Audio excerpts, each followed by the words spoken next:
It's as strong as a spell. I'll never tell. Yeah, I like you, that's for sure. Hi guys, welcome back to Exmo Lex. I did not watch the Mormon Church's most recent General Conference because honestly that just sounds like a huge waste of time, but I did hear some things through the grapevine. One of which is that a lot of Mormons seem to think that the prophet Russell Nelson was saying a permanent goodbye in his final talk. He did a sort of like emotional pause and said, "God be with you till we meet again," which a lot of people seem to be interpreting as him predicting the end of his life before he gets a chance to address them again. I don't necessarily think that's what he's doing because a lot of general conferences have been ended that way, but to be perfectly honest though, the guy is 98 years old. None of us should be at all surprised that he's nearing the end of his life. And I honestly don't think it's prophetic or even surprising that somebody at that age would be starting to feel the effects of their old age or even start feeling like they're nearing the end of their life. But if he doesn't get a chance to address them again because he passes away before the next conference, I can guarantee you there will be a bunch of Mormons using his death and using his final talk as like a, "See, he really is a prophet. He predicted his own death," as though that would somehow be like really impressive. However, I don't find that whole thing as interesting as I do the rolling out of the newest version of For the Strength of Youth. I was actually very interested in this change because the For the Strength of Youth booklets have shaped entire generations of Mormons. Over the years, the standards in these booklets typically get less intense, and they do change from time to time. This is the one that I ended my time in the Young Women's program with.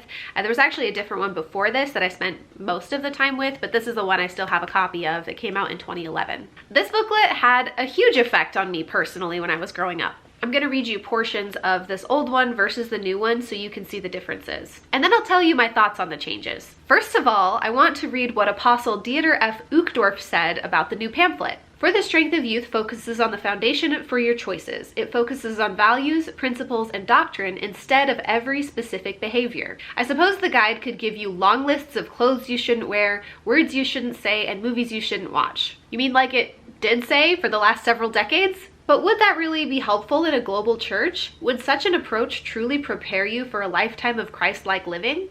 Well, I don't know, Dieter. Didn't all the previous prophets and apostles who worked on coming up with the standards for these booklets and prayed about it to God think that they were helpful? Why else was the original published? Why did it focus on dozens of specific behaviors? What has changed? Why is the church starting to go with the flow of the rest of the world instead of keeping a rigid set of rules the way it has in the past? So here's what the previous version said about modesty. Never lower your standards of dress. Do not use a special occasion as an excuse to be immodest. When you dress immodestly, you send a message that is contrary to your identity as a son or daughter of God. You also send the message that you are using your body to get attention and approval. Immodest clothing is any clothing that is tight, sheer, or revealing in any other manner. Young men should avoid short shorts and short skirts, shirts that do not cover the stomach, and clothing that does not cover the shoulders or that is low cut in the front or back. Young men should also maintain modesty in their appearance. Notice how they have all of these specific things for young women, and then young men just get, young men should be modest too.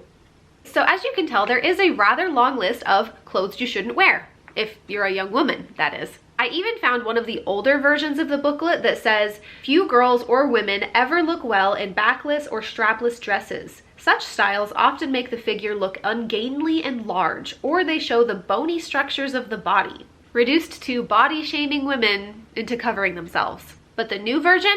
What does it say about modesty? As you make decisions about your clothing, hairstyle, and appearance, ask yourself, am I honoring my body as a sacred gift from God? Heavenly Father wants us to see each other for who we really are, not just physical bodies, but his beloved children of the divine destiny. Avoid styles that emphasize or draw inappropriate attention to your physical body instead of who you are as a child of God with an eternal future. Let moral cleanliness and love for God guide your choices. Seek counsel from your parents.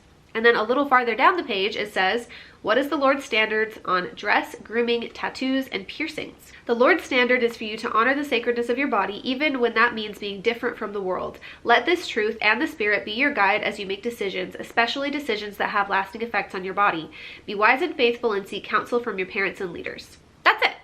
Nothing about tank tops, shoulders, midriffs, mini skirts, crop tops. And you might have also noticed what it said about tattoos and piercings, which is basically nothing. Use your own discretion. Ask your parents, talk to God. What did the old version say about tattoos and piercings? Do not disfigure yourself with tattoos or body piercings. Young women, if you desire to have your ears pierced, wear only one pair of earrings. I think the closest that it comes to discouraging tattoos and piercings is this line. The Lord's standard is for you to honor the sacredness of your body, even when that means being different from the world. So maybe like a nudge away from being too worldly, but it does not explicitly say, like this one does, not to get tattoos and piercings. I feel like there's a possibility that there's going to be an influx of Mormons getting Mormon-related tattoos. The temple they got married in, Book of Mormon quotes in like a fancy script, like, I will go and do the things which the Lord hath commanded. The face of their favorite prophet, Eliahona. Honestly, the saddest part is going to be when some poor person realizes that the church isn't true, but they already got a Mormon tattoo. I am so sorry for you, future person. My first thought was that this reeks of the time that BYU removed the section about homosexual behavior from the honor code. But then when people started celebrating, they had to go back and clarify, like, no, we are actually still homophobic.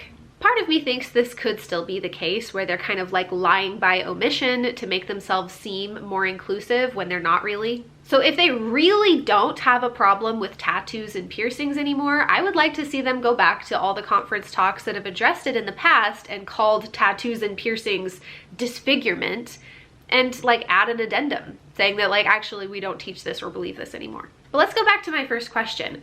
Why is the church making these changes? Did God change his mind? Because remember, these pamphlets are supposed to be inspired. They are published by the church, they are put out by the church, they are supposed to be like the word of God in a pamphlet. So did God change his mind, or is it more likely that the church is just bending to what is more socially acceptable? There are probably hundreds of ex-Mormons that have made thousands of videos, comments, posts, blogs, podcasts, etc., criticizing the church for being so controlling. And not even just ex-Mormons, also just more progressive Mormons have been doing the same thing. And there's been a huge increase of this in recent years. So, what can I say except you're welcome? The church makes changes like these thanks to critics. The reversal of the priesthood ban, the November policy reversal, these things aren't just coincidences. And you have to either believe that God surely does change his mind on a regular basis to match up more closely with what's going on in the world at the time, or you must acknowledge that the church is just trying to remain relevant.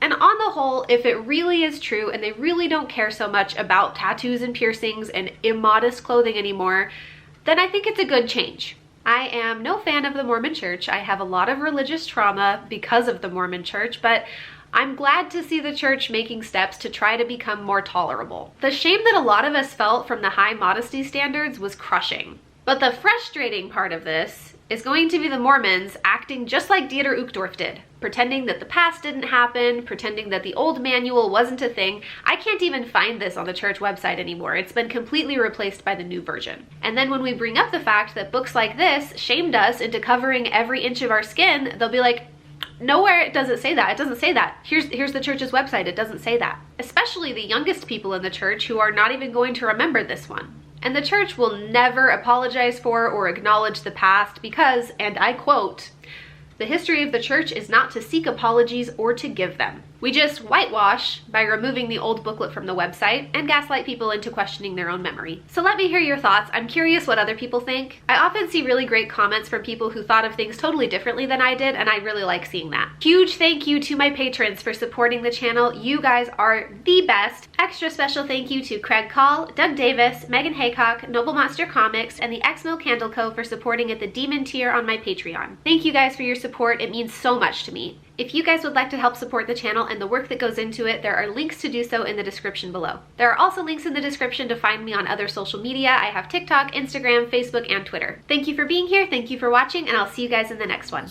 Bye! I'll never tell. Yeah, I like you, that's for sure. Never have to close the door. Been a long time, a year before.